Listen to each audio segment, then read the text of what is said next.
मैं सबसे निचले तबके से आता हूं और अपनी गरीबी मिटाने के लिए मैं मार्शल आर्ट्स के रास्ते पर चला। एक और चेले के लिए मैंने 10 साल तक जानवरों की तरह काम किया, सिर्फ इस उम्मीद में कि मुझे मार्शल आर्ट्स सीखने का एक मौका मिलेगा। लेकिन जब उन 10 सालों का वादा पूरा होने का वक्त आया तो मेरे सीनियर ब्रदर ने मुझे एक poor disciple martial arts ban का फरमान थमा दिया और मुझे मार्शल आर्ट्स स्कूल से बाहर निकाल दिया। हद तो तब हो गई जब उसने कहा कि मेरे जैसे निचले दर्जे के इंसान के साथ मार्शल आर्ट्स प्रैक्टिस करने से उसे घिन आती है।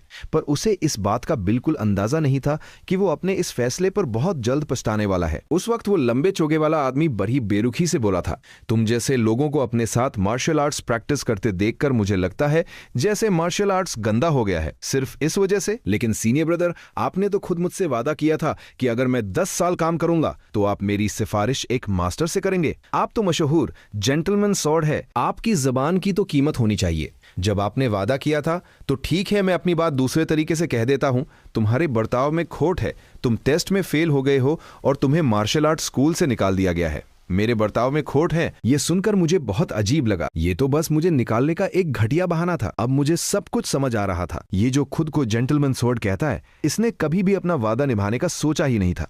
चलो, हम एक ही स्कूल में रहे हैं, इसलिए मैं तुम्हें आखिरी बात बता देता हूं। 1 महीने बाद वुहांग में एक बड़ा कंपटीशन होने वाला है जो निचले तबके के लोगों की किस्मत तय करेगा। तुम भी उसमें हिस्सा ले सकते हो, पर अगर तुम निचले दर्जे के मार्शल आर्टिस्ट में से 3 मैच नहीं जीत पाए तो तुम्हें स्कूल में आना तो दूर, घर पर भी मार्शल आर्ट्स प्रैक्टिस करने की इजाजत नहीं होगी। अपने घर पर भी तुम मार्शल आर्ट्स प्रैक्टिस नहीं कर पाओगे। उसके ये आखिरी लफ्ज मेरे दिल में तीर की तरह चुभ गए। और हाँ, मैं उस कंपटीशन में शी फैमिली की तरफ से लड़ूंगा और मैं किसी भी निचले दर्जे के इंसान को जीतने नहीं दूंगा। अगर तुम मेरे सामने आए तो मैं कसम खाता हूं कि मैं तुम्हें जान से मार दूंगा। जेंटलमैन सॉर्ड की इस बात ने मेरी आखिरी उम्मीद भी तोड़ दी। क्या मैं सच में अब कभी मार्शल आर्ट्स प्रैक्टिस नहीं कर पाऊंगा? मुझे याद नहीं कि मैं उस स्कूल से कैसे बाहर आया। सब कुछ जैसे बेजान और बेरंग हो गया था। मैं बस बिना किसी होश के चलता रहा जब तक मेरी नजर मेरे जाने पहचाने डोर प्लेट पर नहीं दड़ी। तब तक मेरी आंखों में कोई हलचल नहीं थी। मैं घर पहुंच गया था, पर मैं अपने पापा को अपनी परेशानी नहीं बता सकता था। ओहोंग, तुम आ गए, चलो खाना खा लो। रोज की तरह मैं बैठ के खाना खाने लगा। अंदर से इतना दुख था कि गले से एक निवाला भी नहीं उतर रहा था, पर मैं ऐसा दिखा रहा था जैसे मुझे खाना बहुत पसंद आ रहा हो।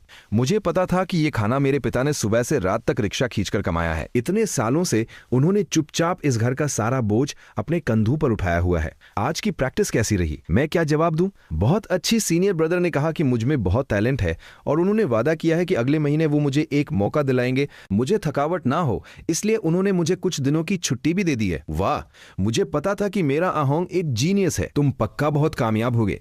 मेरे पिता इतने पतले हैं जैसे कोई कागज हो। मुझे नहीं पता कि वो भारी रिक्शा कैसे खींच लेते हैं।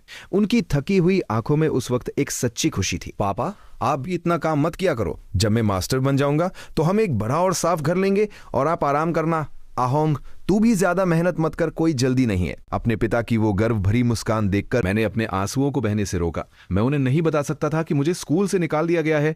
मैं उन्हें यह भी नहीं बता सकता था कि 1 महीने बाद मेरा सब कुछ खत्म होने वाला है। क्या मैं सच में अपनी पूरी जिंदगी मार्शल आर्ट्स प्रैक्टिस नहीं कर पाऊंगा? नहीं, मैं हार नहीं मानूंगा। Martial arts god ascension fate, martial arts god ascension effect 1। आज से मेरी 1 दिन की प्रैक्टिस 1 साल के बराबर होगी। इफेक्ट 2, मेरा मार्शल आर्ट्स कभी कमजोर नहीं होगा। मैं कभी गलत रास्ते पर नहीं जाऊंगा। मैं हमेशा सही दिशा में आगे बढ़ूंगा और मेरे तरक्की की कोई सीमा नहीं होगी। 1 दिन में 1 साल की पावर, अगर मैं 1 साल प्रैक्टिस करूं तो वो 300 to 400 साल की पावर के बराबर होगी। फिर भले ही मेरे अंदर कोई खास टैलेंट ना हो, तब भी मैं एक टॉप लेवल एक्सपर्ट बन सकता हूं। मुझे आखिरकार अपने घर की किस्मत बदलने की उम्मीद मिल गई थी। मुझे इसे अभी आजमाना है। खाना खाने के बाद मैं सीधा दूसरी मंजिल पर बने अपने छोटे और पुराने प्रैक्टिस रूम में गया। मैं सामने रखे सन बैग को घूरने लगा। चलो देखते हैं कि ये फेट कितना ताकतवर है। उस छोटे से कमरे में सन बैग पर पड़ने वाले मुक्कों की भारी आवाज गूंजने लगी। बाजी कान ट्रेनिंग प्रोग्रेस 21%। ये वो लेवल था जहां तक मैं अपनी खुद की मेहनत से पहुंचा था। मैंने बहुत सी गलतियां की थी, लेकिन अभी जब मैंने ये मुक्का मारा तो मेरे दिमाग में अचानक से बहुत सी बातें समझ में आने लगी। ऐसा लगा जैसे किसी दूसरी दुनिया में मैंने इस मुक्के को सैकड़ों बार प्रैक्टिस किया हो और उसे बेहतर बनाया हो। बाम, जब मैंने दूसरा मुक्का मारा, इस बार सैंडबैग साफ साफ हिलता हुआ दिखा। जाहिर है इस मुक्के में ज्यादा पावर थी। बाजीकॉन ट्रेनिंग प्रोग्रेस 22%। फिर से मैंने अपना पोस्चर ठीक किया और फिर से मुक्का मारा। जैसे ही मेरा मुक्का सैंडबैग से टकराया, सैंडबैग जोर से हिला और उस पर एक हल्का सा निशान पहलवान बन गया। पिछले मुक्के से इसकी पावर और भी ज्यादा थी। बाजीकान ट्रेनिंग प्रोग्रेस 23%। ये तो साफ साफ तरक्की थी। ये एहसास पहले से बिल्कुल अलग था। जब मैं अंधेरे में तीर मार रहा था, मुझे इसमें मजा आने लगा।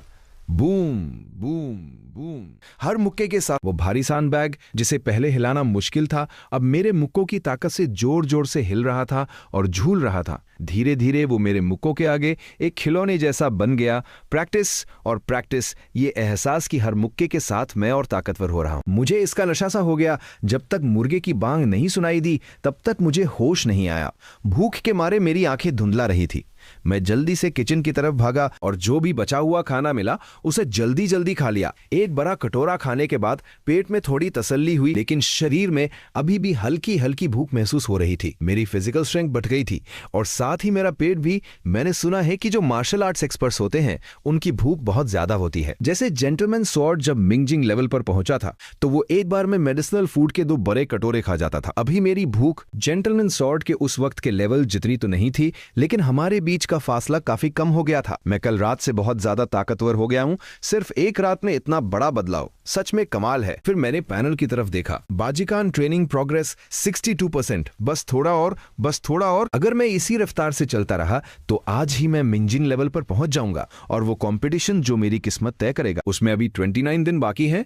कल उस जेंटलमैन स्वॉर्ड की कही हुई बेरुखी भरी बातें मेरे कानों में फिर से गूंजने लगी। कल की सब बातें याद करके मेरे अंदर एक अजीब सा गुस्सा भर गया। 29 दिन बाद उस कंपटीशन में मैं जिनमैन के सारे मार्शल आर्टिस्ट के सामने उस जेंटलमैन स्वॉर्ड को पीट पीट कर मार डालूंगा। तभी मुझे अपने उस छोटे से लिविंग रूम से किसी के हंसने और बात करने की आवाज आई। वो आवाज हमारी पुरानी पड़ोसन आंटी वू और उनकी बेटी जांग तिंग की थी। थोड़ी देर उनकी बातें सुनकर मुझे समझ आ गया।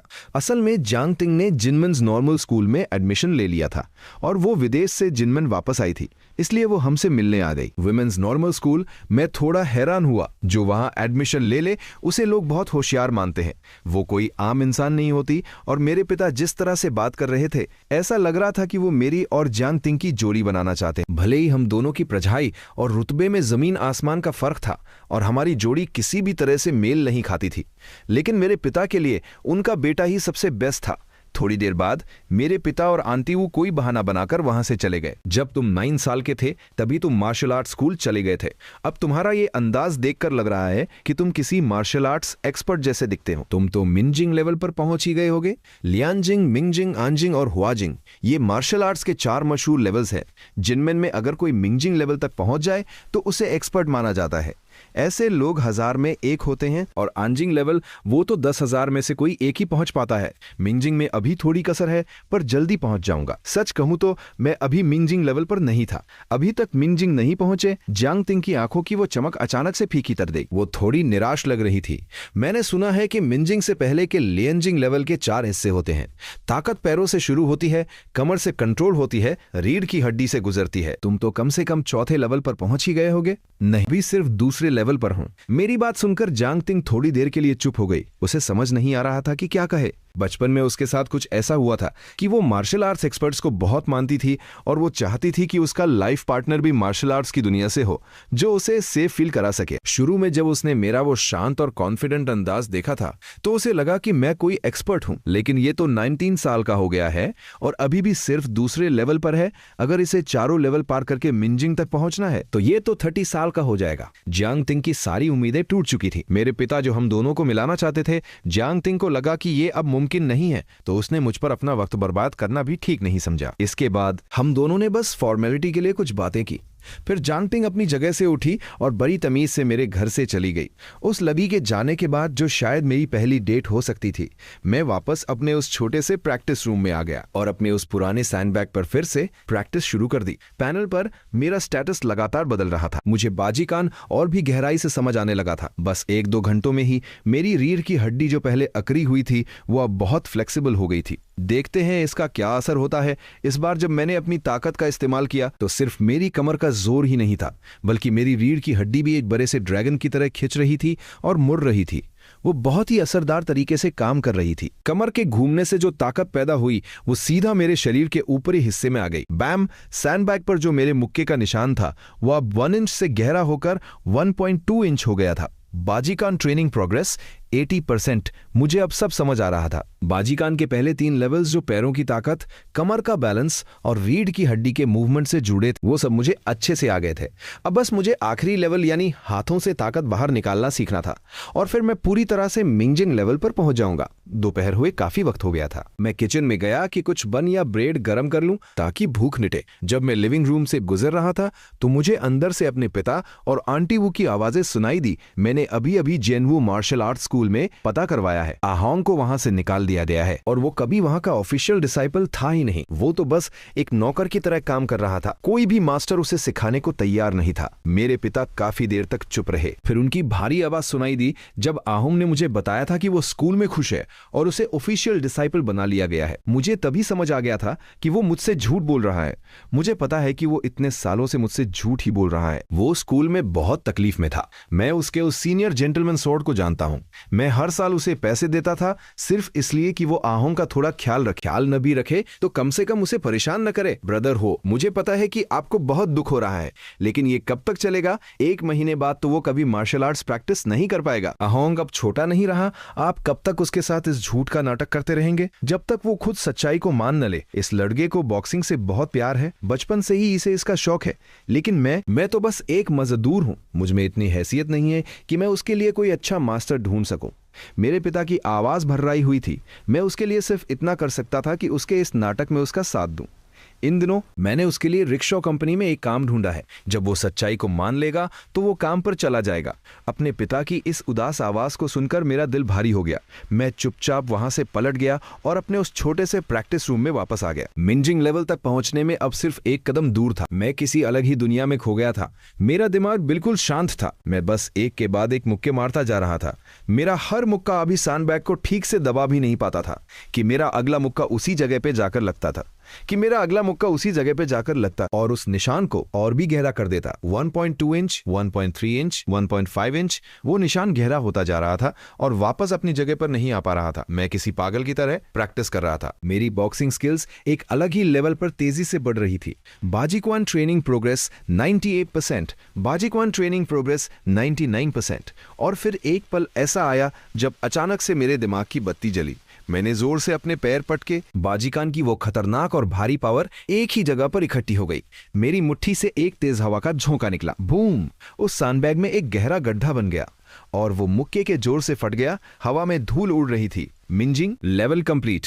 बाजीकॉन मिंजिंग प्रोग्रेस 1/600। आज से मैं सच में मार्शल आर्ट्स की दुनिया का एक हिस्सा हूं।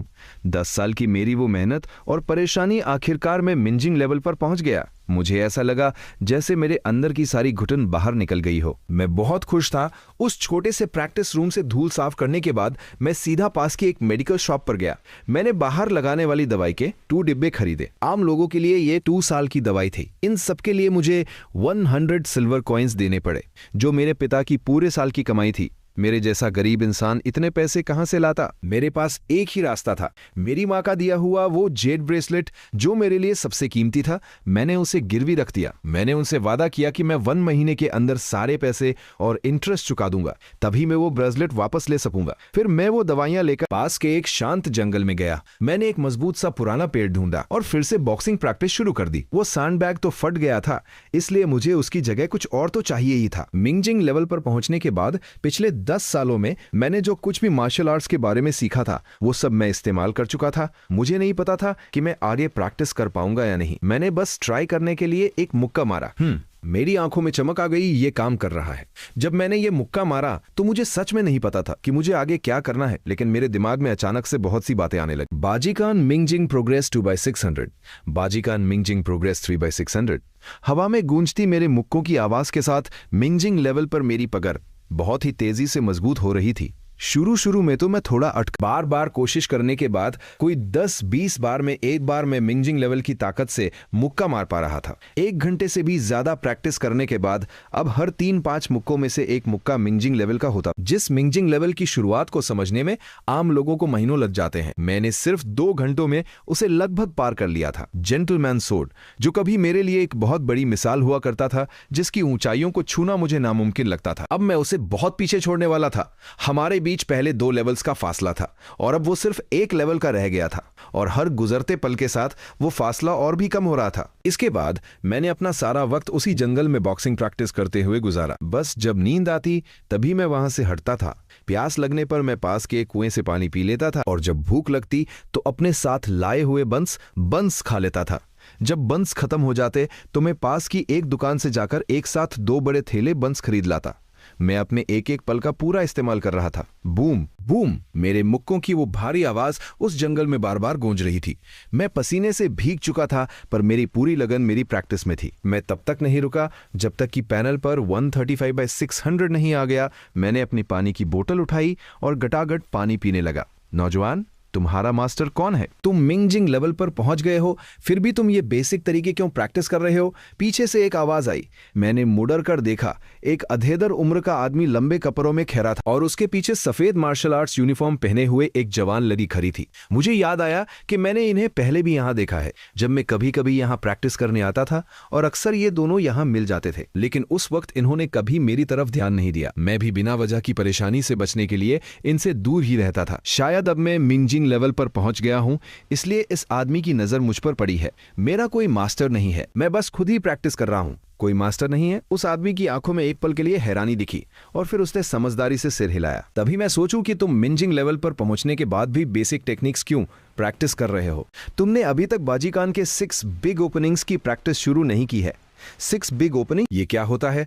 मैंने तो इसका नाम भी नहीं सुना है। उस आदमी का मिजाज काफी अच्छा लग रहा था। वो मुस्कुराते हुए बोला, 6 बिग ओपनिंग्स बाजीकान का सबसे जरूरी हिस्सा है। ये 6 हिस्सों में बटा है। डिंग, टॉप, बाव, एम्ब्रेस, दान, सिंगल, टीआई लिफ्ट, क्वा स्टेप और चान एंटेंगल। इनमें से सबसे खतरनाक डिंग होता है। ये अपने कोहनी के वार हार्ट पियर्सिंग एल्बो के लिए जाना जाता है। जब कोई इस कोहनी से वार करता है तो हड्डियां टूट जाती हैं और नसें फट जाती हैं। बहुत कम लोग ही सामने से इस वार का सामना कर पाते हैं। आओ मेरे यहाँ हाथ रखो और मेरी ताकत को महसूस करो। उस आदमी ने हाथ हिला के मुझे बुलाया और मुझे अपने शरीर के उन 2 हिस्सों पे हाथ रखने को कहा जहां से वो ताकत लगा रहा था। शुक्रिया। मुझे समझ आ गया था कि वो आदमी मुझे बॉक्सिंग सिखाना चाहता है। मैंने भी कोई नाटक नहीं किया और बेझिझक उसके शरीर पर हाथ रख दिया। ध्यान से देखना, इसके साथ ही उस आदमी ने अपना पैर जोर से जमीन पर पटका। जमीन हल्की सी कांपी और वहां एक गहरा गड्ढा बन गया। उसी वक्त उसकी कमर से एक जबरदस्त ताकत बाहर निकली, जैसे कोई बड़ा सा ड्रैगन करवट ले रहा हो। उसकी कमर और रीढ़ की हड्डी घूमी और वो सारी ताकत सीधे उसके दाहिने हाथ में आ गई और उसने अपनी कोहनी से एक जोरदार वार किया। बूम! वो पुराना पेड़ जोर से हिला।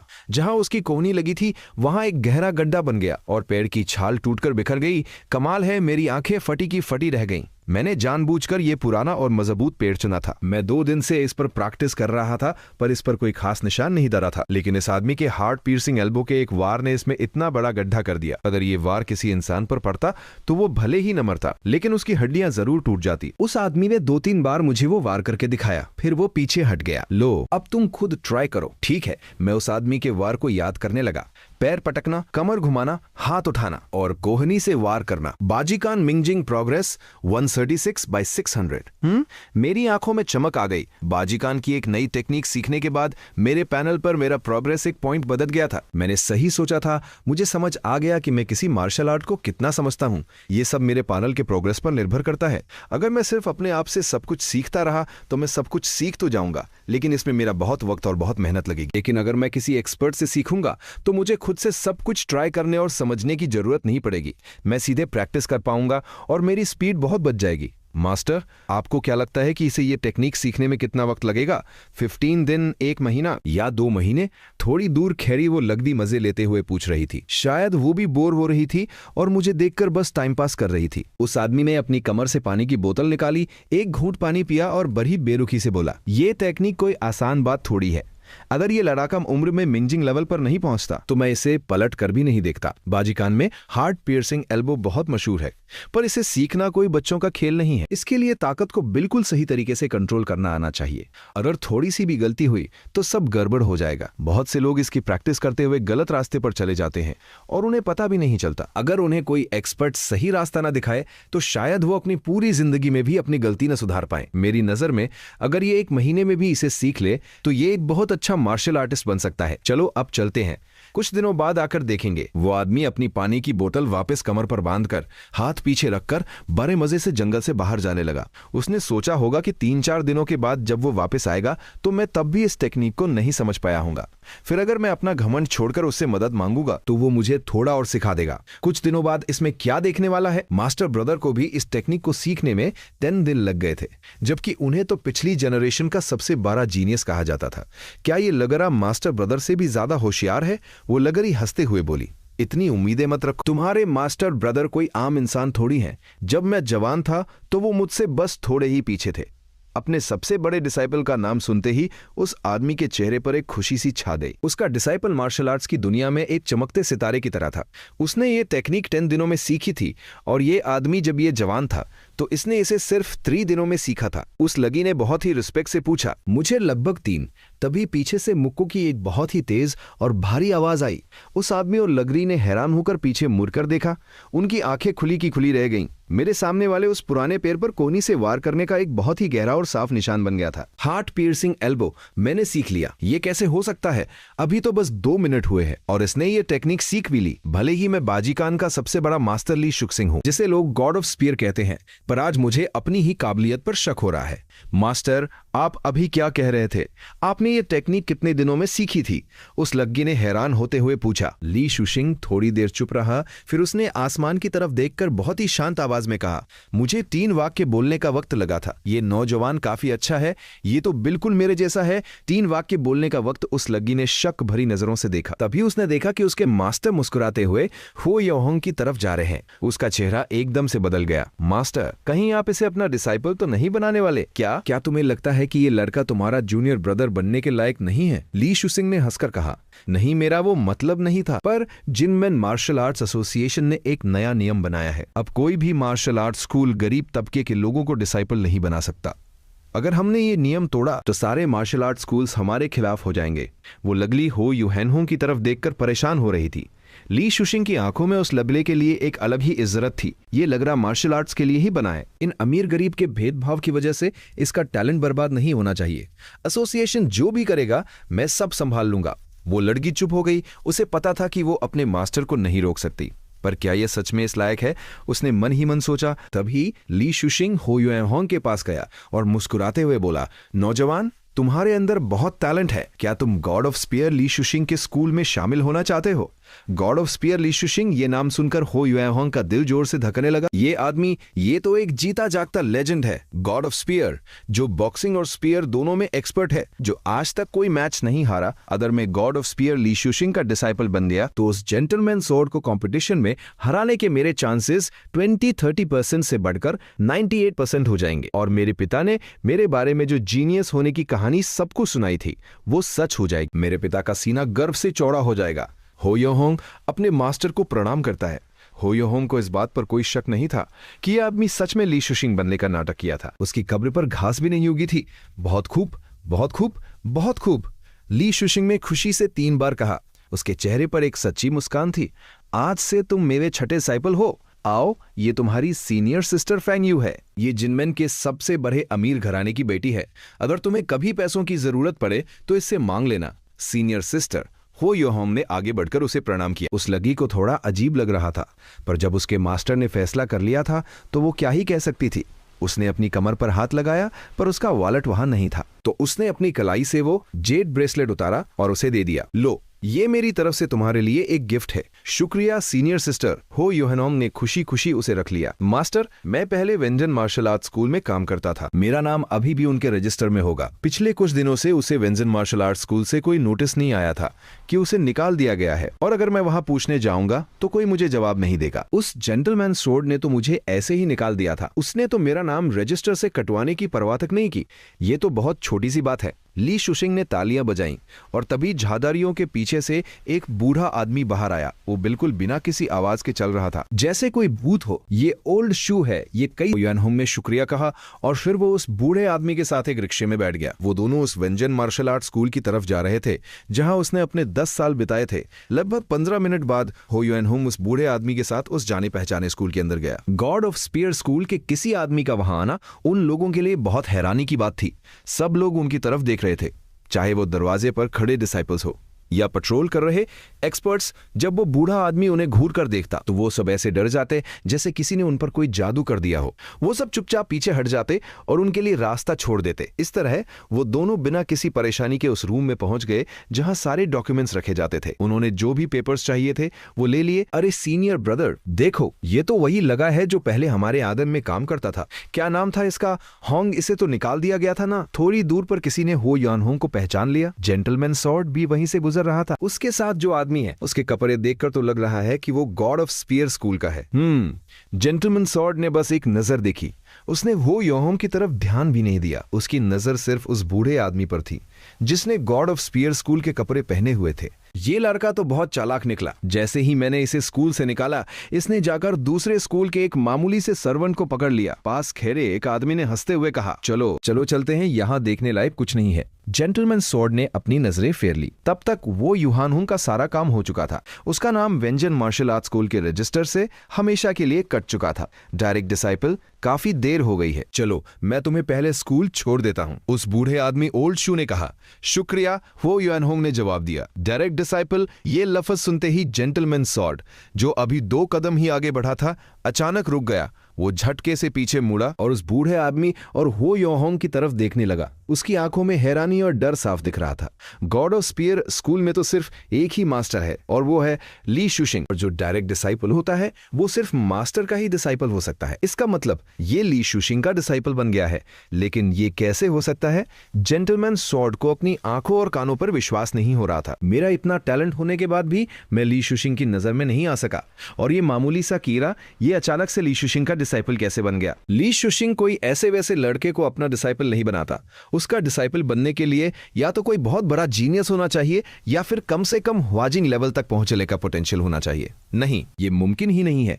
ये कैसे हो सकता है कि इस कीड़े का टैलेंट मुझसे भी ज्यादा हो? जेंटलमैन सॉर्ड हो यानहोंग को घूर रहा था। वो आगे बढ़कर उससे पूछना चाहता था, लेकिन बाकी डिसाइपल्स के सामने उसे अपनी जेंटलमैन वाली इमेज भी तो बचानी थी। इसलिए उसने अपने गुस्से को पी लिया। मैं पता लगाऊंगा, मैं अपने घर वालों से कह सब कुछ पता लगाऊंगा। थोड़ी देर बाद मैनेजर शू हो युआनहोंग को लेकर गॉड ऑफ स्पीयर स्कूल पहुंचा और वहां उसके सारे पेपर्स तैयार कर दिए। मास्टर एक बरहे से प्रैक्टिस रूम में जाकर हो युआनहोंग ने ली शुशिंग को प्रणाम किया, जो उसका इंतजार कर रहा था। ली शुशिंग ने हो युआनहोंग को ध्यान से देखा और बहुत खुश हुआ। उसने एक लोहे का टोकन उसकी तरफ उछाला। ये हुईचुन तांग फार्मेसी का टोकन है। मिंगजिंग लेवल पर जो भी दवाइयां चाहिए हो वो सब यहां से मिल जाएंगी, और हाँ, सारा बिल तुम्हारी सीनियर सिस्टर के नाम पर फटेगा, तो पैसे बचाने की कोई जरूरत नहीं है। ली शुशिंग हंसते हुए बोला। उस टोकन को देखकर वो यानहोंग की आंखों में चमक आ गई। ये वही चीज थी जिसकी उसे सबसे ज्यादा जरूरत थी। मिंगजिंग लेवल पर पहुंचने के बाद जो आम दवाइयां वो दुकान से लाता था उनका कोई असर नहीं हो रहा था। उसका शरीर जिस तेजी से बदल रहा था उसके लिए वो दवाइयां काफी नहीं थी, और मिंगजिंग लेवल की दवाइयां इतनी महंगी थी कि वो उन्हें खरीद नहीं सकता था। इसलिए उसे उन आम दवाइयों से ही काम चलाना पड़ रहा था।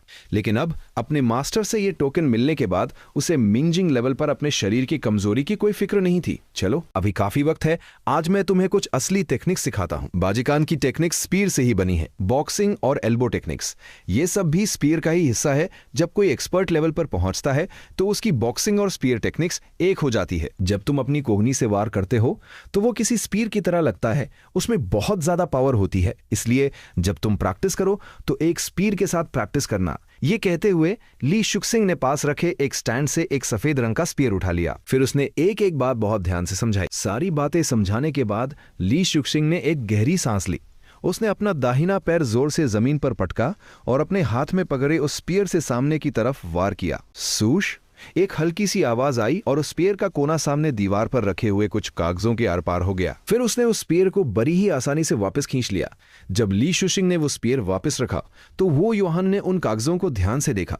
उसने देखा कि उन कागजों की 10 तहें बनी हुई थी और उन 10 कागजों के बीच में एक बहुत ही साफ और गोल छेद था। ऐसा लग रहा था जैसे किसी ने उस स्पीयर से वार नहीं किया, बल्कि किसी मशीन से बहुत ही सफाई से उसे काटा हो। ये तो कमाल का कंट्रोल है। फिर ली शुक्सिंग ने उसे एक दो बार और करके दिखाया और फिर वो स्पीयर वो युहान होंग को देकर अपने हाथ पीछे बांधकर वहां से चला गया। इतनी जल्दी आपने उसे और क्यों नहीं सिखाया? बाहर खड़ी सीनियर सिस्टर फैंग यू ने पूछा।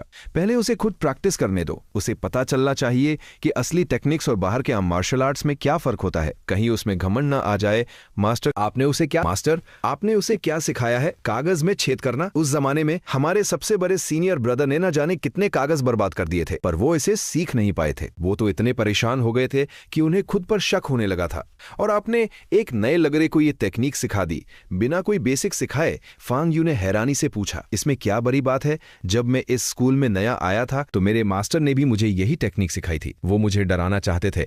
ली शुक्सिंग हाथ पीछे बांधकर मजे से बाहर की तरफ चल रहा था। पर मैंने किसी से मदद नहीं मांगी। सिर्फ 5 दिनों में मैं उस कागज में छेद करने लगा था। मैंने अपने मास्टर से बस आधा महीना कम वक्त लिया था। ये याद करके ली शुक्सिंग के चेहरे पर एक मुस्कान आ गई कि उस वक्त उसके मास्टर का चेहरा देखने लायक था। ये उनके स्कूल की एक पुरानी रस्म थी। जब भी कोई नया लगरा आता तो मास्टर उसे कोई बहुत मुश्किल टेक्निक सिखा देते ताकि उसका घमंड टूट जाए। हो योहोंग, अब देखते हैं कि तुम क्या करते हो। उधर उस भारी स्पीर को हाथ में लिए हो योहोंग ने अपनी पोजीशन ली। उसका खून खौल रहा था। उसने अपना पैर जमीन पर पटका, कमर घुमाई और स्पीयर को सीधा कागज की तरफ दे मारा। सूस दीवार पर लटके हुए वो 10 कागज उस पेड़ की नोक से बुरी तरह फट गए और उनके टुकड़े हवा में उड़ने लगे। ज्यादातर कागज नीचे गिर गए। बाजीक्वान मिंगजिंग प्रोग्रेस 143/600। फिर से वो युएनहोंग ने हार नहीं मानी। उसने अपने उस वार को समझा कि उसमें क्या गलती थी और फिर उसने दोबारा वार किया। सूश, इस बार भी कागज फटे, लेकिन पहले जितने नहीं, सिर्फ आधे कागज ही फटे और नीचे गिरे। इस बार वार की स्पीड और ताकत पहले से बेहतर थी। जारी रखो। बाजीकान मिंगजिंग प्रोग्रेस 144/600।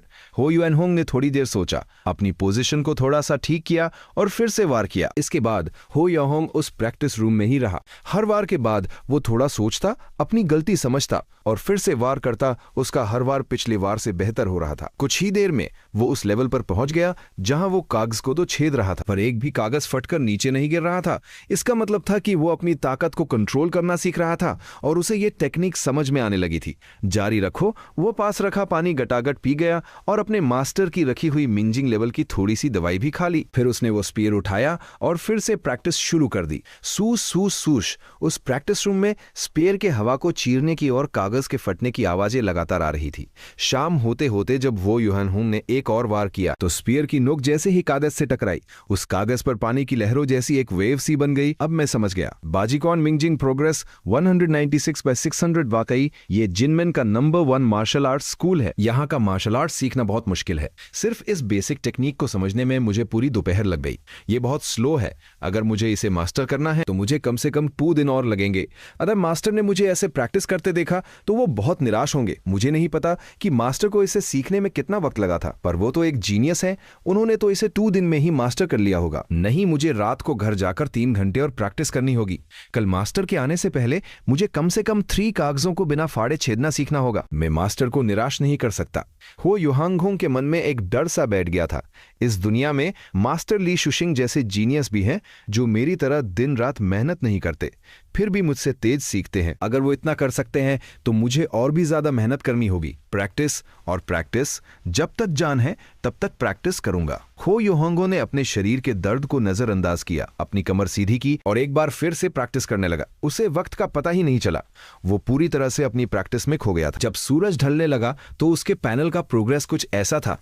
बाजीकान मिंगजिंग प्रोग्रेस 209/600। अगर मैं इसी रफ्तार से प्रैक्टिस करता रहा तो 3 to 4 दिनों में मैं मिंगजिंग लेवल को पूरी तरह से मास्टर कर लूंगा। शाम हो चुकी थी, इसलिए वो युआनहोंग ने अपनी प्रैक्टिस रोकी। वो अकाउंट्स ऑफिस गया और अपना इस महीने का 1 सेल सिल्कोइंस का अलाउंस ले लिया। इतनी बड़ी रकम, ये तो उसके पिता की पूरे साल की कमाई के बराबर थी। ये पैसे मुझे अपने पास ही रखने चाहिए। पैसे मिलने के बाद उसने स्कूल से एक व्हाइट वैक्स वुड स्पीयर और 6 डब्बे बढ़िया कागज खरीदे। फिर उसने कुछ मजदूरों को बुलाया और ये सारा सामान अपने घर भिजवा दिया। मार्शल आर्ट्स सीखना सच में बहुत महंगा है।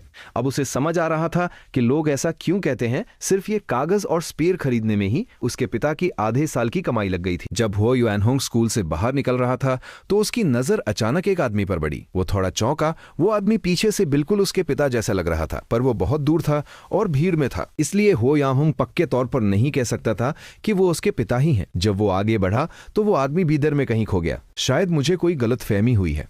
हो याहोंग ने अपना सिर हिलाया। पिताजी वैसे भी पिछले कुछ दिनों से कम ही घर आ रहे हैं, रात को भी वो बाहर ही रहते हैं, पता नहीं क्या काम कर रहे हैं। खैर कोई बात नहीं, अब से मुझे हर महीने स्कूल से 10 सिल्वर कॉइन्स मिलेंगे तो हमें पैसों की कोई परेशानी नहीं होगी और पिताजी को भी अब इतनी मेहनत नहीं करनी पड़ेगी।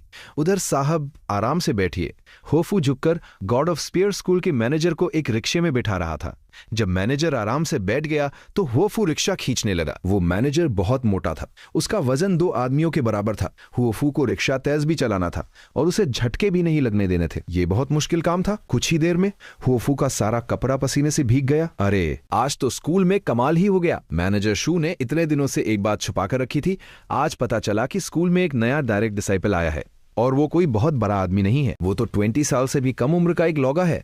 होफू चुपचाप रिक्शा चलाता रहा। उसने ऐसे दिखाया जैसे उसने उस मोटे मैनेजर की बात सुनी ही नहीं। वो मैनेजर उसे अपने रिक्शे के लिए सिर्फ इसलिए चुनता था क्योंकि होफू का मुंह बंद रहता था। वो कभी फालतू बात नहीं करता। पर होफू अंदर ही अंदर बहुत हैरान था। 20 साल से भी कम उम्र का लगा, वो तो मेरे आहोंग के बराबर का ही होगा और वो गॉड ऑफ स्पेयर स्कूल के मास्टर का डायरेक्ट डिसाइपल बन गया। वो कितना बड़ा जीनियस होगा। काश मेरे आहोंग में उस लग्गे का 10% भी टैलेंट होता तो मैं खुशी खुशी मर सकता था। साहब मैंने आयरी किस्त के पैसे भी जोड़ लिए हैं। मेरे बेटे की नौकरी कब तक पक्की हो जाएगी? जब होफू को लगा कि मैनेजर अब कुछ सोच नहीं रहा है तो उसने डरते डरते पूछा। पिछले कुछ दिनों से वो अपने बेटे की नौकरी के लिए ही भाग दौड़ कर रहा था। रिक्शे वालों की सबसे अच्छी नौकरी वो होती है जहां उन्हें गॉड ऑफ स्पेयर स्कूल के लिए रिक्शा चलाना होता है। उन्हें दिन में सिर्फ 2 बार चक्कर लगाने होते हैं, काम भी कम होता है और पैसे भी बहुत मिलते हैं, महीने के पूरे 10 सिल्वर कॉइन्स। पर ऐसी नौकरी के लिए लाइन भी बहुत लंबी होती है। होफू को खुद ये नौकरी नहीं मिल पाई थी, पर अपने बेटे के लिए उसने स्कूल के इस मैनेजर को मक्खन लगाया था ताकि वो उसके बेटे को ये नौकरी दिला दे। गॉड ऑफ स्पेयर स्कूल का एक मैनेजर कोई छोटी मोटी चीज नहीं होता। पुलिस वाले भी उनकी इज्जत करते हैं। होफू और हो युएनहोंग के लिए तो ये मैनेजर किसी बहुत बड़े आदमी से कम नहीं था। उसके लिए एक छोटी सी नौकरी दिलाना चुटकियों का खेल था। देख होफू, तुझे तो पता ही है कि जब से मार्शल आर्ट्स एसोसिएशन ने 4 डिसाइपल बैन का नया रूल निकाला तब से आम लोगों के लिए मार्शल आर्ट स्कूल्स में एडमिशन लेना बहुत मुश्किल हो गया है। इसलिए अब लोग इन स्कूल्स में काम करने के लिए पागल हो रहे हैं, फिर चाहे वो रिक्शा खींचना हो या खाना बनाना, क्योंकि ये काम भी आम लोगों के काम से बहुत ऊपर माने जाते हैं। अगर कोई गलती न करो तो ये जिंदगी भर की पक्की नौकरी है। मैनेजर की बातें सुनकर होफू को कुछ गड़बड़ लगी और उसकी शक सही निकला। जब मैनेजर ने आगे कहा, इसलिए अब इस नौकरी को चाहने वाले लोग बहुत बढ़ गए हैं तो इसकी कीमत भी बढ़ गई है। अब इसके लिए 360 सिल्वर कॉइन्स लगेंगे। 360 सिल्वर कॉइन्स। होफू तो जैसे सुन ही हो गया। इतनी बड़ी रकम अगर वो खुद को बेच भी दे तब भी इतने पैसे नहीं जोड़ सकता। उसे 180 सिल्वर कॉइन्स जोड़ने में भी नानी याद आ गई थी।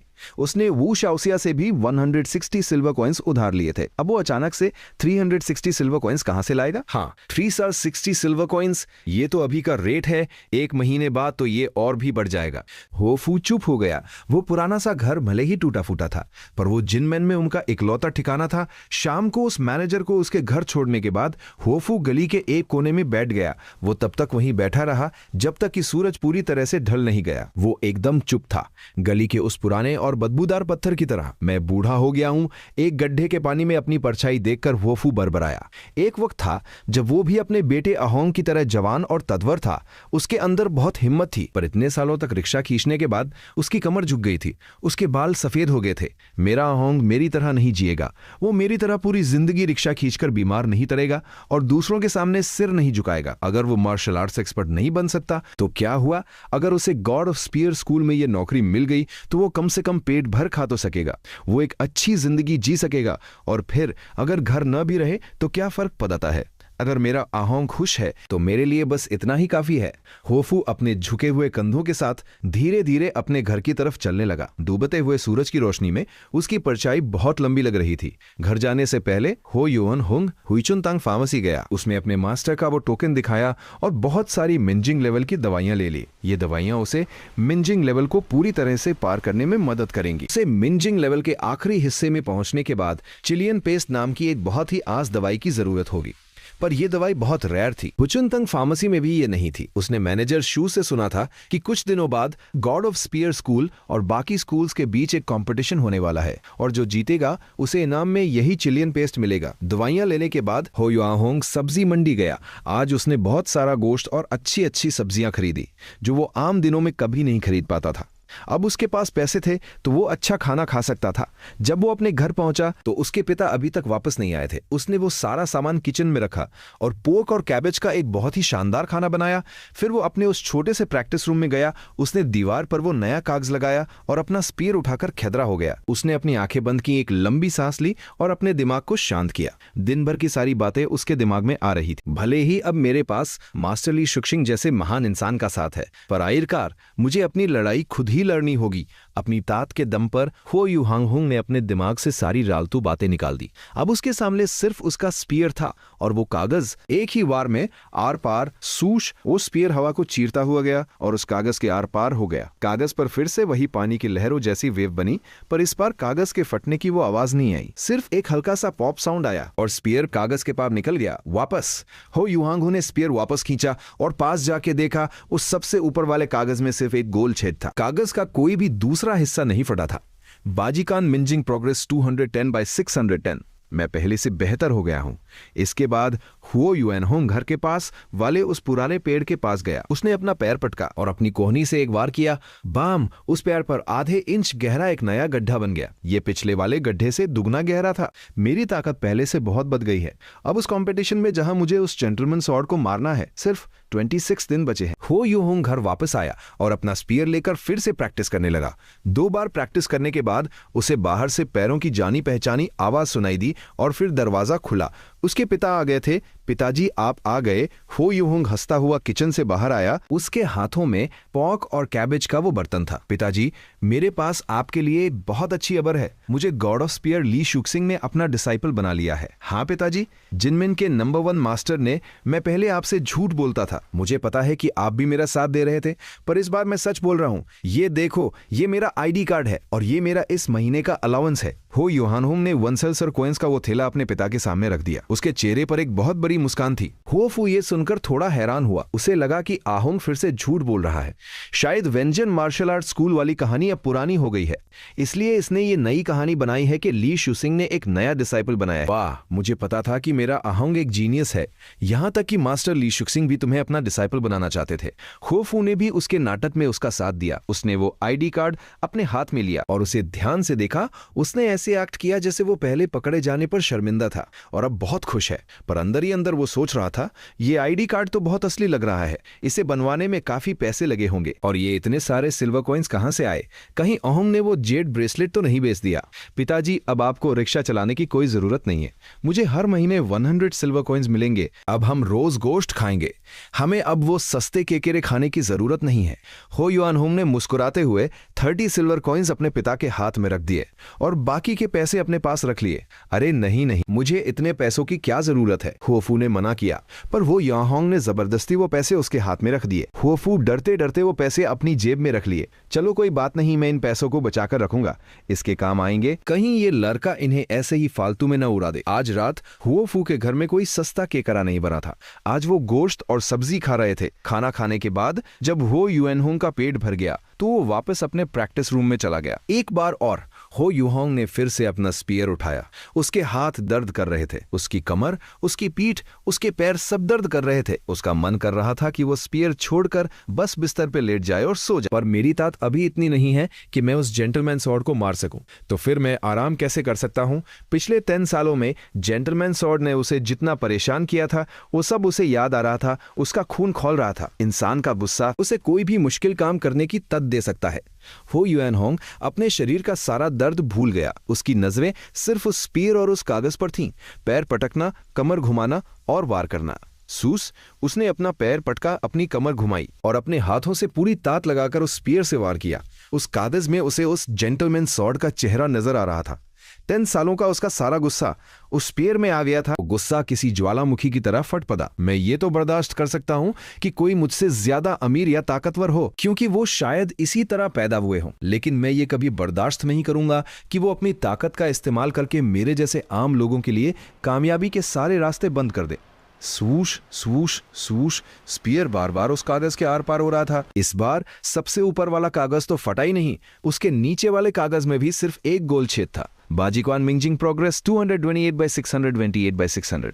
बस थोड़ा और मैं जल्दी ही माइनर सक्सेस लेवल पर पहुंच जाऊंगा। अपनी बढ़ती हुई ताकत को देखकर हो युएनहोंग का जोश और भी बढ़ गया। हर वार के बाद वो थोड़ा सोचता और फिर से वार करता स्पीयर हवा को चीरता हुआ जा रहा था। पसीने की बूंदें उस स्पीयर की लकड़ी पर गिर रही थी और दीवार पर टंगे कागजों की मोटाई धीरे धीरे कम हो रही थी। पता नहीं वो कितनी देर तक प्रैक्टिस करता रहा, जब तक कि वो पूरी तरह से थक नहीं गया और फिर वो उस स्पीयर को गले लगाकर एक गहरी नींद में सो गया।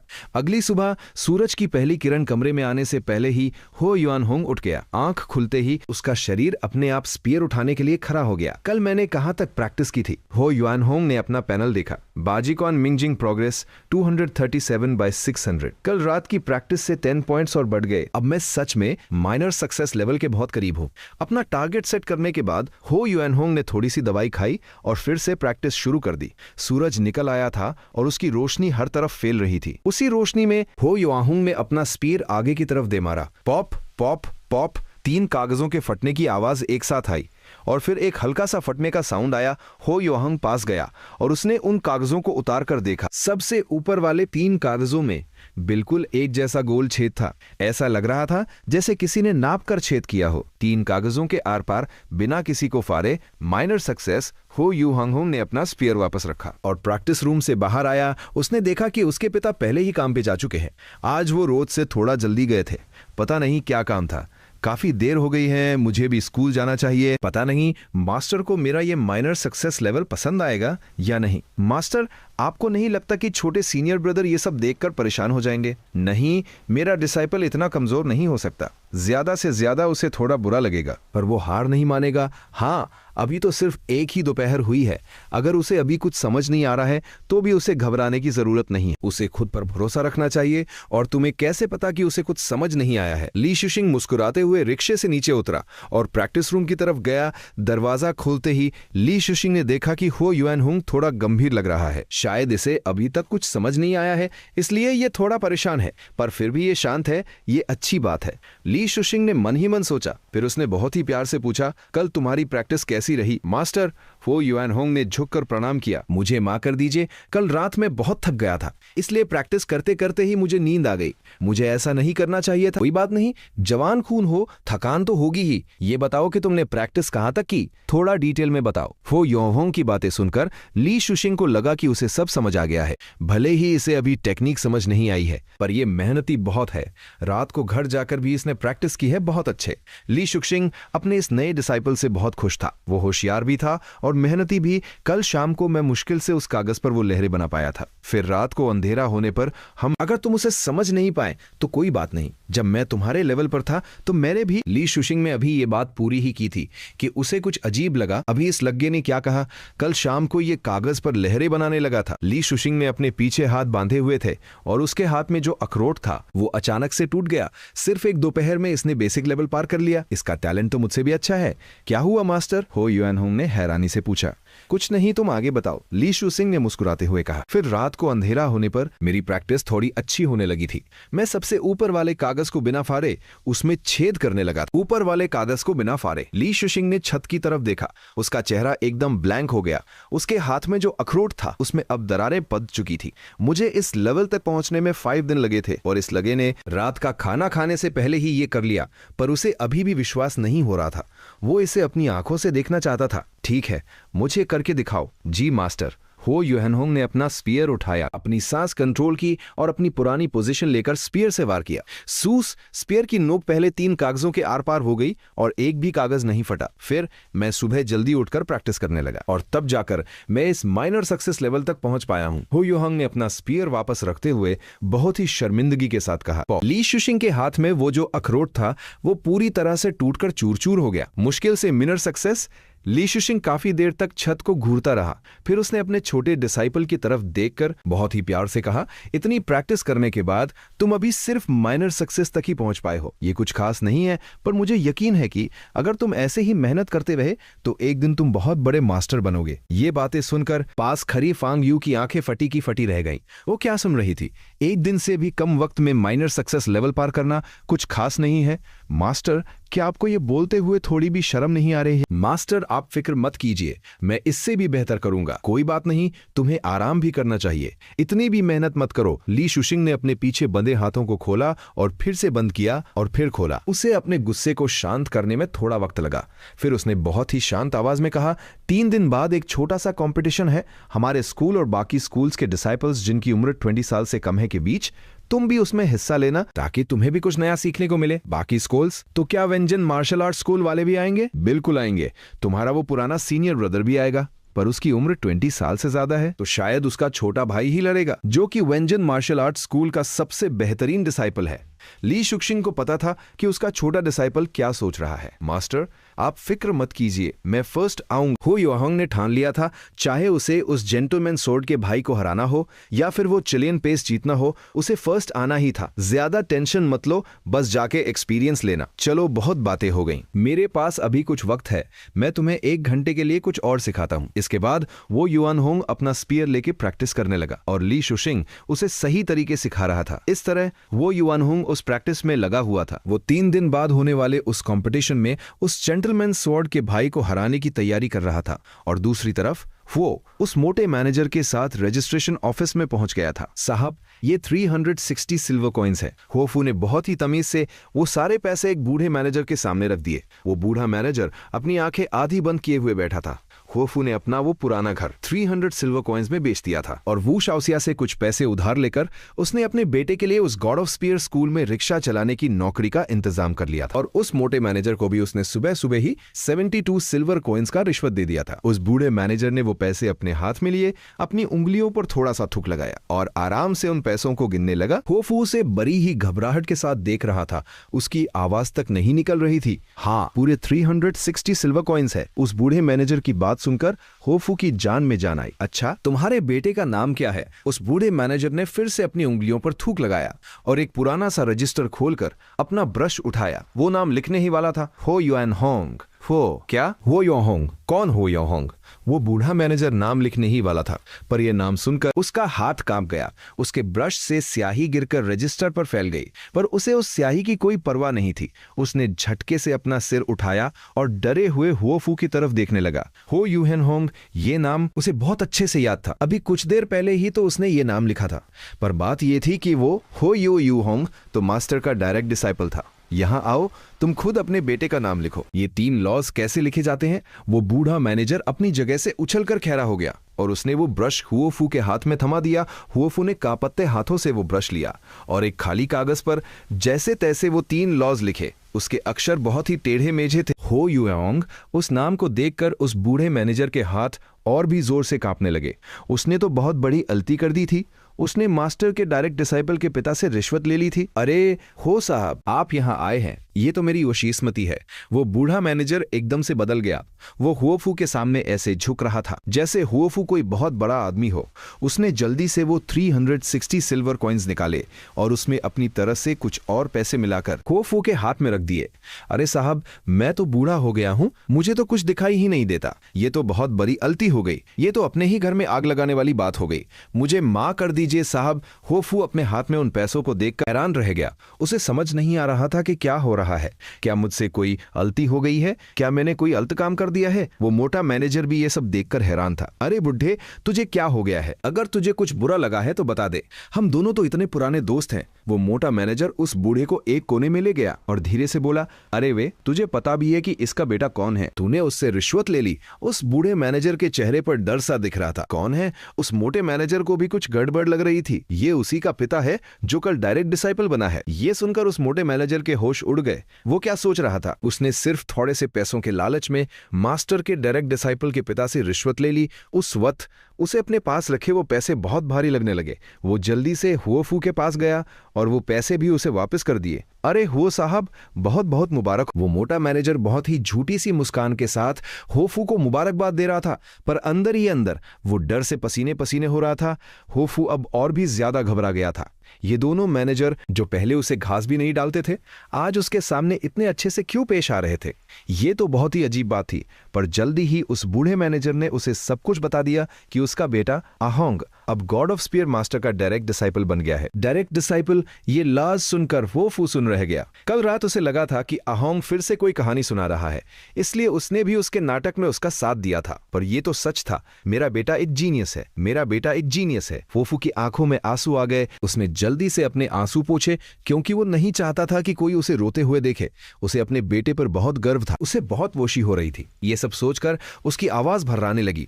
अरे हो साहब, ये पैसे तो आपको रखने ही धरेंगे। हम दोनों तो इतने पुराने दोस्त हैं, इसमें शर्माने वाली क्या बात है? वो मोटा मैनेजर बहुत ही वोशी से बोल रहा था। उसने अपनी जेब से 2 सिल्वर कॉइन्स और निकाले और जबरदस्ती वोफू के हाथ में रख दिए। मैंने सुना है कि आपने अपना पुराना घर बेच दिया है। किसे बेचा है? मैं उद जाकर वो घर वापस ले आऊंगा और उसे थोड़ा ठीक भी करवा दूंगा। इसके कोई पैसे नहीं लगेंगे। ये तो बस मेरी तरह से एक छोटा सा तोहफा समझ लीजिए। आज से हम दोनों भाई भाई हैं। अगर कोई भी काम हो तो मुझे बता दीजिएगा। शाम को जब हो योहोंग अपने हाथ में पॉक रिब्स लेकर अपने पुराने घर पहुंचा तो उसने देखा कि उसके पिता पहले ही घर आ चुके हैं। और सिर्फ जितना ही नहीं, उस पुराने और कीरों से भरे घर में आज बहुत रौनक थी। गॉड ऑफ स्पीयर स्कूल के वो दोनों मैनेजर उसके पिता के साथ बैठकर बातें कर रहे थे और कुछ मजदूर दीवार की दरारें भर रहे थे और घर की सदाई कर रहे थे। अरे हो डायरेक्ट डिसाइपल आ गए। हो युआनहोंग को देखते ही वो मोटा मैनेजर वशी से उछल धरा। मैनेजर हो युआनहोंग ने सिर हिला के उन्हें प्रणाम किया। वो बूढ़ा मैनेजर भी हंसता हुआ खड़ा हो गया।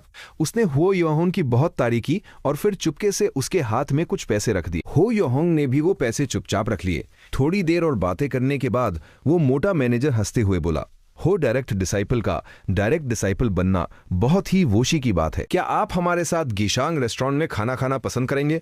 हो युआनहोंग को उन दोनों की मंशा समझ आ गई थी। वो उसे बश करना चाहते थे। अगर हो युआनहोंग को आगे जाकर स्कूल का कोई काम संभालना दड़ा तो वो शायद उन दोनों को अपने साथ मिला ले। पर हो युआनहोंग का मकसद तो अपने मास्टर की तरह ह्वाजिंग लेवल तक पहुंचना था। उसके पास इन सब रालतू कामों के लिए वक्त नहीं था।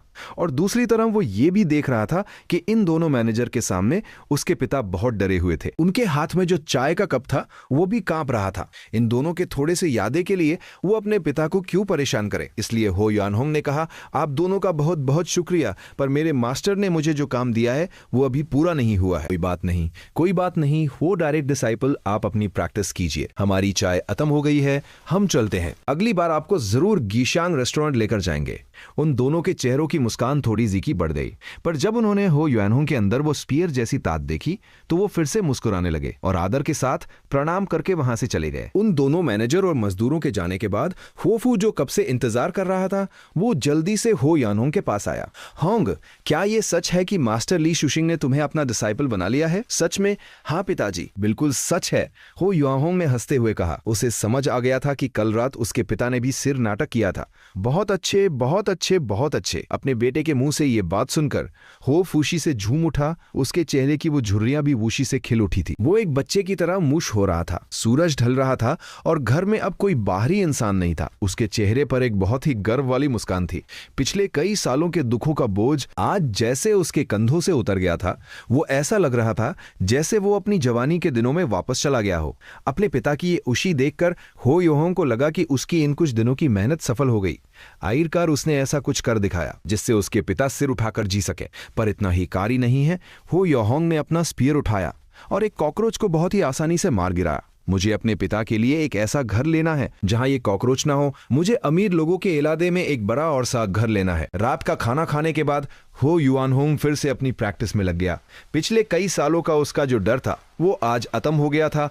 आज रात जब वो प्रैक्टिस कर रहा था तो उसे बहुत अच्छा लग रहा था। उसे एक नया और बड़ा घर लेने की धूम सवार थी, इसलिए वो अपनी सारी थकान भूलकर बस प्रैक्टिस कर रहा था। एक के बाद एक बार वो अपनी मिंजिंग लेवल की ताकत को बढ़ा रहा था। बाजीकान मिंजिंग प्रोग्रेस 362/600। जब ये लेवल आया तब जाकर उसने अपना स्पीयर रखा। अब मैं माइनर सक्सेस लेवल के आखिरी हिस्से में पहुंच गया हूं।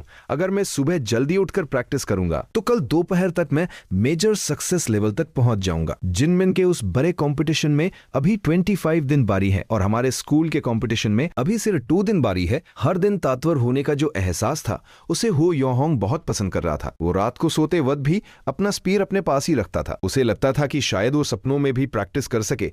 अगले दिन दोपहर का खाना खाने से पहले सूस सूस सूस कई आवाजें एक साथ आईं और उन 7 कागजों में एक बहुत ही साफ और गोल छेद बन गया। 7 कागजों के आर पार और एक भी कागज नहीं फटा। मेजर सक्सेस हो युआनहोंग ने अपने पैनल पर देखा। बाजीक्वान मिंजिंग प्रोग्रेस 620/600। हो युआनहोंग का दिल लूशी और गर्व से भर गया। पता नहीं अब मेरी वो हार्ट पियर्सिंग एल्बो टेक्निक कितनी तदवर हो गई है। ये याल उसके दिमाग में आते ही वो खुद को रोक नहीं पाया। वो जल्दी से उस पुराने पेड़ के पास गया जहां उसकी पहली मुलाकात ली शुक्सिंग से हुई थी। उसने अपना पैर पटका, कमर घुमाई और अपनी कोहनी से एक जोरदार वार किया। बाम उस पेड़ पर एक बहुत ही गहरा गड्ढा बन गया। ये गड्ढा पिछले गड्ढे जैसा आधा इंच गहरा नहीं था, बल्कि ये आधा मुट्ठी जितना गहरा था। उसे पता ही नहीं चला कि वो इतनी जल्दी इतना तदवर कैसे हो गया।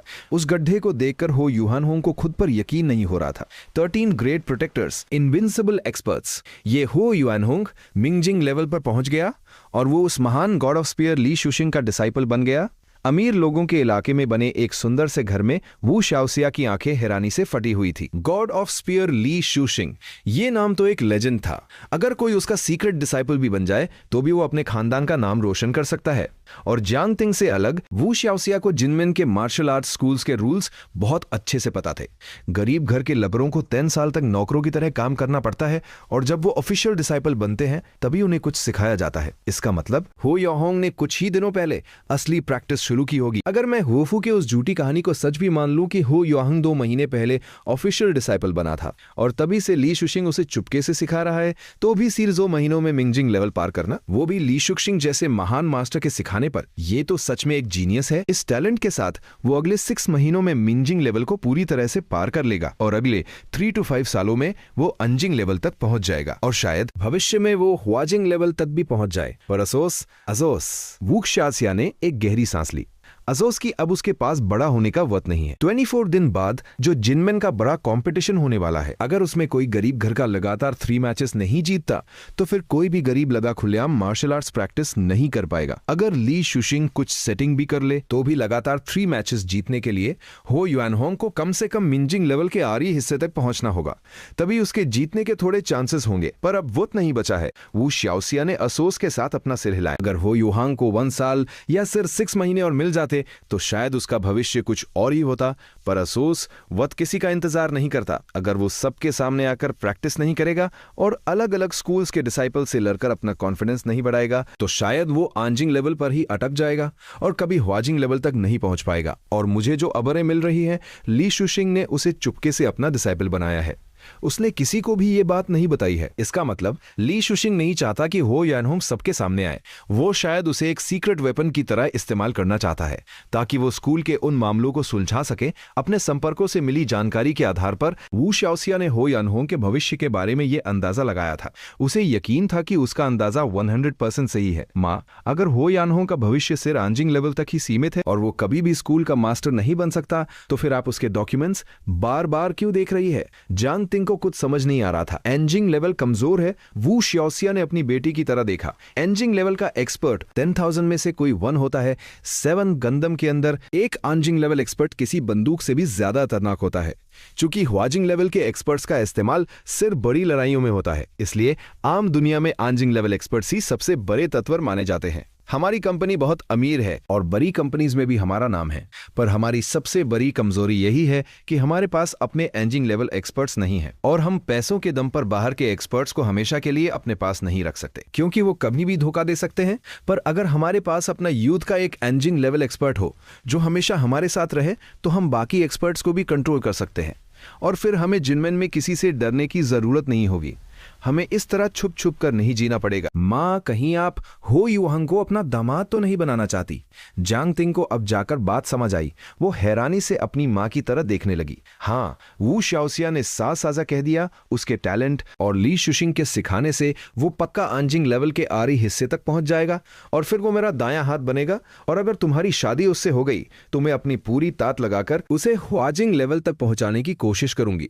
भले ही इसके लिए मुझे बाहर से कोई मदद लेनी पड़े या उसे कोई नल्ली ह्वाजिंग एक्सपर्ट तो कहलाएगा ही। पर यू मिंगतांग ज्यादा अच्छा नहीं है। वो तो एक अमीर घराने से है। उस पर पोर डिसाइपल बैन का कोई असर नहीं होगा। उसका टैलेंट भी बहुत अच्छा है और अभी कुछ दिन पहले ही वो हो यू एनहुंग से एक बंदम आगे मिंजिंग लेवल के माइनर सक्सेस लेवल पर पहुंच गया है। वो पक्का आंजिंग लेवल तक पहुंचेगा और उसके ह्वाजिंग लेवल तक पहुंचने के चांसेस भी बहुत ज्यादा है। और सबसे बड़ी बात, वो मास्टर गो का ऑफिशियल डिसाइपल है। अगर हम यू मिंगतांग को अपने साथ मिला लेते हैं तो हमें दो ह्वाजिंग एक्सपर्ट्स यू मिंगतांग और मास्टर गो का साथ मिल जाएगा। पर हो यू एनहुंग वो तो सबके सामने ये भी नहीं कह सकता कि वो ली शुशिंग का डिसाइपल है। ली शुशिंग भी उसका साथ नहीं देगा। जांग तिंग ने अपनी बात रखी। यू मिंगतांग सही नहीं है। वो शाओसिया ने अपना सिर हिलाया। वो बहुत होशियार है और एक अमीर घराने से है। अगर तुम्हारी शादी उससे हो गई तो हो सकता है कि वो हमारी कंपनी पर ही कब्जा कर ले। पर हो युआहोंग अलग है। वो एक अरीब लड़का है। उसका अपना मास्टर भी उसका साथ नहीं देना चाहता। अगर मैं उसे अपनी कंपनी की सारी ताकत दूं, उसकी मदद करूं और तुम्हारे जैसी होशियार लड़की से उसकी शादी कर दूं, तो वो हमेशा हमारा वफादार रहेगा। वो कभी हमें धोखा नहीं देगा। वो शाओसिया और जांग तिंग के पिता ने बहुत मेहनत करके ये कंपनी खड़ी की थी। उन्हें पता था कि लोगों के दिलों पर कैसे राज करना है। अगर हमारे पास एक रादार आंजिंग एक्सपर्ट या फिर ह्वाजिंग एक्सपर्ट हो तो हम भले ही आगे न बच पाएं, पर हम जो हमारे पास है उसे तो बचा ही सकते हैं। और अगर बिस्मत अच्छी रही तो बहुत सारा पैसा अर्ज करके हम शायद उसे ह्वाजिंग लेवल के बीच वाले या आईरी हिस्से तक भी पहुंचा दें। पर फिर वो शाओसिया ने युद्ध को रोक लिया। वो जानती थी कि ये सिर्फ एक सपना है। वो अब इन सपनों पर यकीन करने की उम्र पार कर चुकी थी। तो क्या मुझे सिर्फ इसलिए उससे शादी करनी पड़ेगी? जांग तिंग अभी भी तैयार नहीं थी। जिनमिन वुमेन्स नॉर्मल स्कूल सिर्फ 3 गर्ल्स स्कूल्स में से एक था। इसमें एडमिशन लेना उतना ही मुश्किल था जितना लोगों का कैपिटल यूनिवर्सिटी में एडमिशन लेना। वो उस स्कूल की एक बहुत ही होशियार और मशहूर लगी थी। न जाने कितने अमीर घरों के लगे थी रोज स्कूल के बाहर उसकी एक झलक पाने के लिए इंतजार करते थे। यहाँ तक कि यू मिंगतांग जैसा जीनियस लड़का जो आगे चलकर ह्वाजिंग एक्सपर्ट बन सकता था, वो भी उसकी बहुत इज्जत करता था। और जहां तक अमीर घरानों की बात है, मेरा घराना जियांग फैमिली भी बहुत अमीर है। हमारी जायदाद भी जिनमेन के सबसे अमीर घराने जुनजे से कम नहीं है। बस हमारी ताकत इस शहर में थोड़ी कम है। इतनी अच्छी पोजीशन होने के बाद भी मैं एक ऐसे ओरीब लड़के से शादी करूं, मुझे ये मंजूर नहीं है। अफसोस, हमारे जैसे बड़े घरानों के लोगों के पास उद के लिए ज़ैसले लेने का हक कहां होता है। चलो, तुम पहले उससे मिलकर तो देखो। अगर तुम्हें वो सच में पसंद नहीं करूंगी, मैं बस ये चाहती हूं कि तुम बाद में पछताओ नहीं। अपनी बेटी का उतरा हुआ चेहरा देखकर वू शाओसिया ने सिर्फ एक आह भरी। उसने अपने नौकरों को बुलाया और कहा, गाड़ी निकालो, मुझे ओल्ड हुओ के घर जाना है। मुझे उससे आहोंग के बारे में बात करनी है। डेट। एक बार फिर से डेट। शाम को जब हो युआनहुंग घर लौटा तो उसके पिता ने उसे ये खबर सुनाई। अहोंग, अब तुम बड़े हो गए हो। देखो, सामने वाले घर में लुओ के बेटे का बच्चा तो अब चलने भी लगा है। हो फू हंसते हुए बोल रहा था। पर हो युआनहुंग ने परेशान होते हुए कहा, उसे इन सब फालतू कामों के लिए वक्त कहाँ था? वो तो रोजाना 18 घंटे प्रैक्टिस करता था। फिर भी उसे लगता था कि वक्त कम है। इन सब लव स्टोरी और डेट्स के चक्कर में वो अपना कीमती वक्त कैसे बर्बाद कर सकता था? उसे तो बस अपने पैनल के प्रोग्रेस को बढ़ते हुए देखना था। पर जब उसने डूबते हुए सूरज की रोशनी में अपने पिता के सफेद बालों को देखा तो उसे अचानक एहसास हुआ कि उसके पिता बूढ़े हो गए हैं। वो ताकतवर इंसान नहीं रहे जो उसे वेंजियन मार्शल आर्ट स्कूल छोड़ने गए थे। बूढ़े लोगों के लिए अपने बच्चों की शादी और पोते पोतियों का मुंह देखने से बढ़कर कुछ नहीं होता। पिछले कई सालों में अपने आसपास के लोगों को दादा बनते देख उसके पिता को अंदर ही अंदर बहुत बुरा लगता होगा। पर उन्होंने कभी उससे कुछ नहीं कहा क्योंकि वो नहीं चाहते थे कि हो युआनहुंग परेशान हो। ठीक है पिताजी, मैं जाऊंगा। काफी देर सोचने के बाद हो युआनहुंग मान गया। उसने पोर्क का एक बड़ा टुकड़ा अपने पिता की प्लेट में रख दिया। नहीं नहीं, ये बहुत ऑयली है, मुझे अच्छा नहीं लगता, तू खा अहोंग। हुओफू ने वो टुकड़ा वापस हो युआनहुंग की प्लेट में रख दिया। अरे ये बहुत सारा है, मैं अकेले नहीं खा पाऊंगा और मास्टर ने कहा है कि मार्शल आर्ट्स प्रैक्टिस करने वालों को रात का बचा हुआ खाना नहीं खाना चाहिए। कल तो मैं इसे बिल्कुल नहीं खाऊंगा, इसलिए आपको ही इसे एतमा करना पड़ेगा। हो युआन होंग ने एक छोटा सा झूठ बोला। उसे पता था कि उसके पिता बहुत जिद्दी हैं। अगर वो ये सब नहीं बोलता तो उसके पिता वो गोश्त कभी नहीं खाते। भले ही अब उन्हें हर महीने 100 सिल्वर कॉइन्स मिलते थे और वो रोज गोश्त खा सकते थे, पर फिर भी उसके पिता अपने हिस्से का पैसा बचाकर रखना चाहते थे ताकि वो हो योहोंग की शादी में काम आए। अरे बेटा, अगर नहीं खा सकता था तो इतना सारा अरीदा ही क्यों? पैसे बर्बाद कर दिए, ये तो मौत में मिला है, इसके कोई पैसे नहीं लगे। शाम की उस हल्की हल्की रोशनी में हो योहोंग और उसके पिता एक साथ बैठकर वो पोर्क खा रहे थे। उनके मुंह पर तेल लगा हुआ था। हो योहोंग ने गोश्त वाले से आस तौर पर ज्यादा चर्बी वाला गोश्त मांगा था। उस जमाने में चर्बी वाला गोश्त फैटी मीट बिना चर्बी वाले गोश्त लीन मीट से ज्यादा महंगा होता था और उसके पिता को चर्बी वाला गोश्त ही सबसे ज्यादा पसंद था।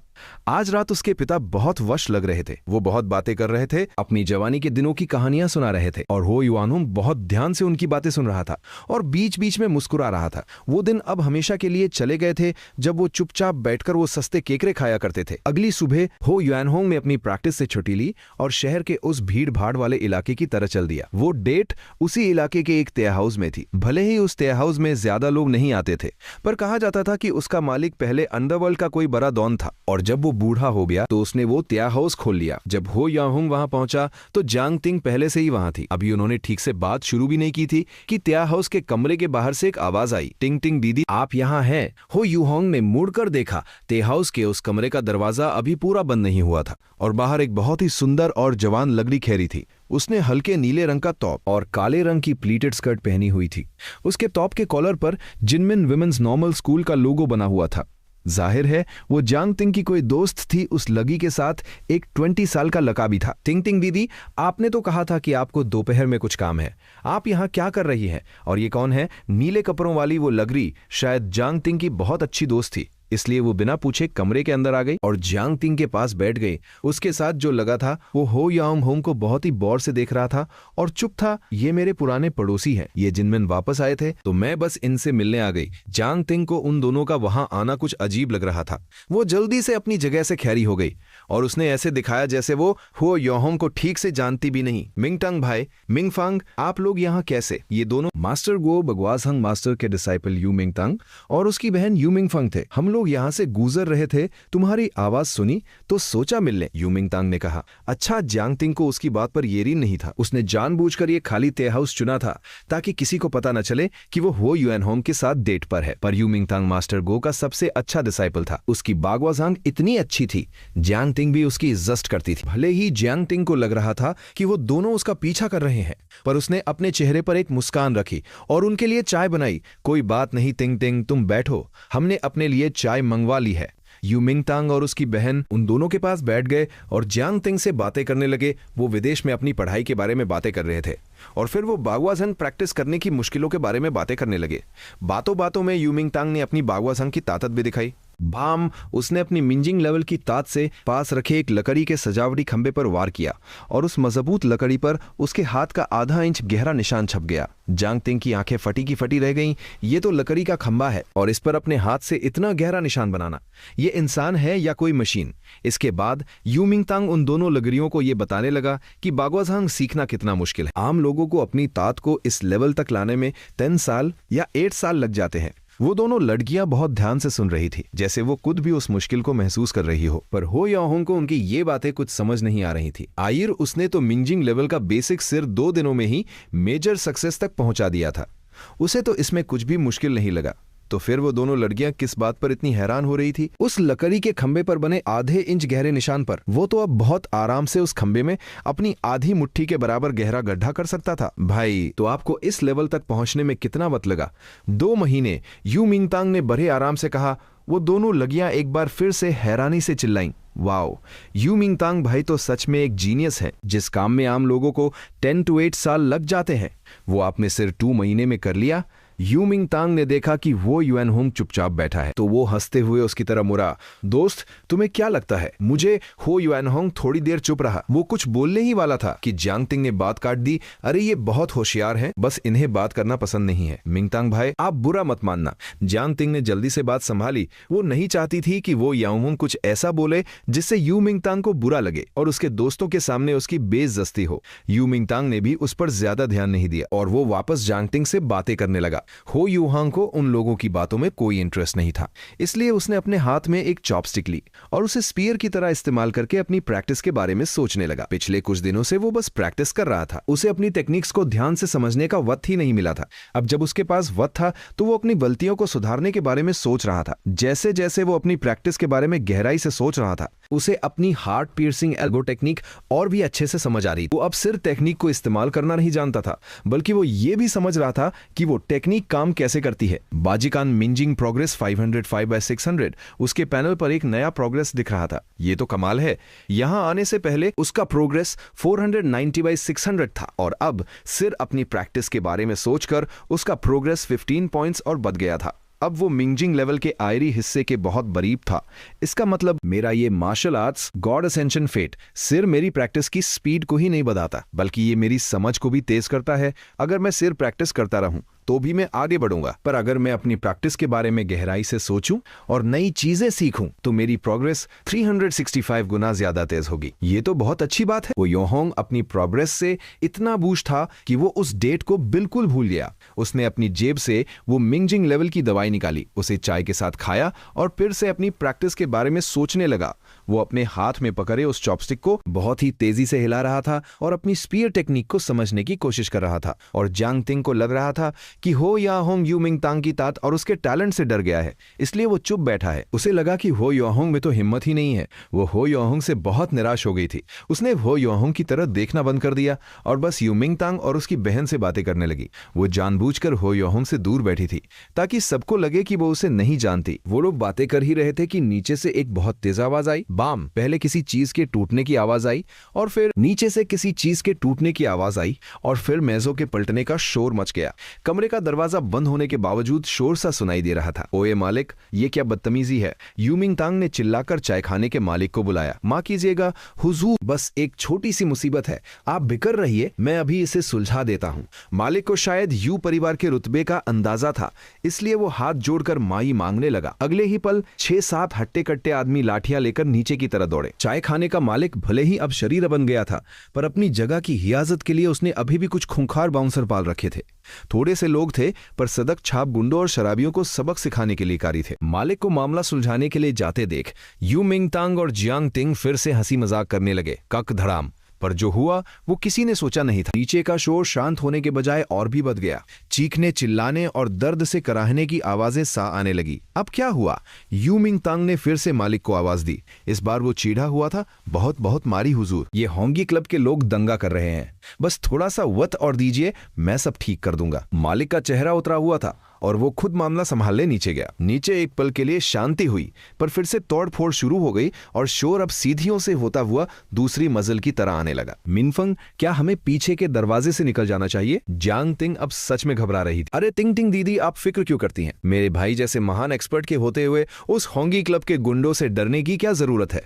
यू मिंगफंग ने मुस्कुराते हुए कहा। बात तो सही थी। जियांग तिंग को भी यू मिंगतांग की वो बागवाजांग की तात आई तो उसकी जान में जान आई।